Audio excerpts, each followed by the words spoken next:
জাতীয় মহাসমাবেশের মূল যে সৌন্দর্য এবং প্রয়োজন হচ্ছে আমাদের মঞ্চ, স্টেজ। সেই স্টেজের জায়গাটা আমরা আজকে নির্ধারণ করেছি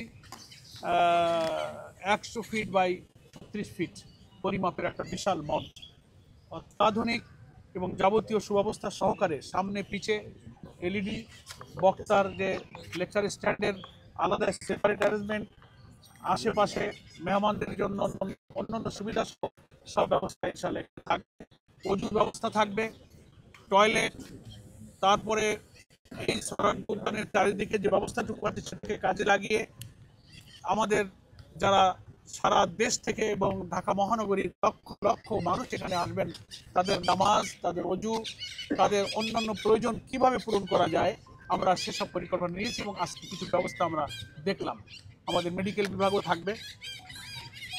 তো আমরা দেশবাসীর কাছে অত্যন্ত কৃতজ্ঞতার সাথে আমাদের প্রস্তুতি যে সুষ্ঠু সুন্দরভাবে হচ্ছে, আমাদের বাস্তবায়ন কমিটি এটা নিয়ে দফায় দফায় বসছে। রাজধানী ঢাকা, পার্শ্ববর্তী জেলা এবং সারা দেশের জেলাগুলোর প্রতিনিধি হিসেবে অনেকেই এই জাতীয় সমাবেশে যোগদান করবেন। তাদের আসবার, চতুর্দিক থেকে গেট দিয়ে ঢুকবার, বসবার, শোনবার প্রয়োজনীয় ব্যবস্থা, গাড়ি পার্কিং এর ব্যবস্থা, সিকিউরিটির ব্যবস্থা, আমাদের কয়েক হাজার কর্মী বাহিনী বিভিন্ন ডিপার্টমেন্টের দায়িত্বে ইনশাআল্লাহ নিয়োজিত থাকবে। তারা তাদের জন্য সেই সুব্যবস্থা ইনশাআল্লাহ করবে। আমরা গণমাধ্যমে কর্মরত সাংবাদিক বন্ধুদের প্রতি কৃতজ্ঞতা জানাই।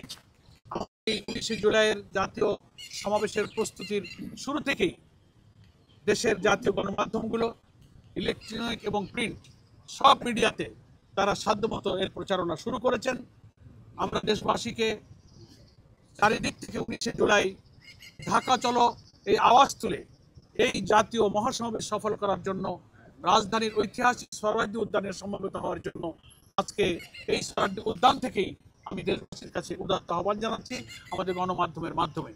আশা করি সময় সময় আমাদের এই কর্মসূচি এগিয়ে নিয়ে যাওয়ার জন্য দেশবাসীর কাছে আমাদের এই জনসভার যে মূল উদ্দেশ্য, একটি অবাধ, নিরপেক্ষ, গ্রহণযোগ্য নির্বাচনের উদ্দেশ্যে লেভেল প্লেইং ফিল্ড, নির্বাচনের পূর্বে প্রয়োজনীয় সংস্কার শেষ করা, মানবতা বিরোধী অপরাধে অভিযুক্তদের বিচারকে দৃশ্যমান করা, পিআর পদ্ধতিতে আমাদের জাতীয় নির্বাচনের যে দাবি উঠেছে সর্বমহল থেকে সেটা মেনে নেওয়া, জুলাই অভ্যুত্থানকে নিয়ে যে জুলাই ডিক্লারেশন, যে জুলাই সনদ ঘোষণা এবং বাস্তবায়নের জন্য আমরা জুলাই বিপ্লবের প্রথম বার্ষিকী এই জুলাই মাসের মধ্যেই সেটা সরকারকে বাস্তবায়ন এবং ঘোষণার দাবি করেছি।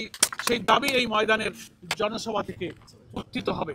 আমরা জাতীয় নির্বাচনের আগে স্থানীয় নির্বাচনের দাবি আমরা করেছি। আমরা আরো অনেক গণ দাবিতে এই জনসভায় জাতীয় নেতৃবৃন্দ সে দাবি তুলে ধরবেন, সে সুযোগ আমরা ইনশাআল্লাহ এখানে করে দেব। বিভিন্ন রাজনৈতিক দল, দেশপ্রেমিক